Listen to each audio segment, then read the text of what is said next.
রাষ্ট্রপতি দ্রৌপদী মুর্মুজি কিন্তু একটি অসাধারণ কথা বলেছেন। সেটা হলো, আমাদের ভারতবর্ষের যেসব নামকরা অভিনেত্রী আছেন, তারা যদি কোনো অশ্লীল পোশাক পরে রাস্তায় বের হয়, তাহলে তাদের সমস্ত সোশ্যাল মিডিয়ার যত অ্যাকাউন্ট আছে সেগুলো বন্ধ করে দেওয়ার কথা বলেছেন।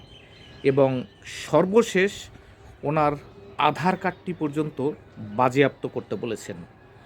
তো সকল বন্ধুদের কাছে একটা কথা বলবো, সেটা হলো, দ্রৌপদী মুর্মুজি যে কথাটা বলেছেন, আমি কিন্তু ভীষণভাবে সহমত করছি।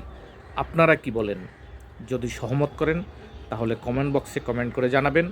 আর পোস্টটি ভালো লাগলে সকলের কাছে শেয়ার করে দেবেন। তার কারণ এই সব সেলিব্রিটি অভিনেত্রীদের দেখেই কিন্তু আমাদের সাধারণ ঘরের মা বোনেরা কিন্তু অশ্লীল পোশাক আশাক পরা শুরু করে।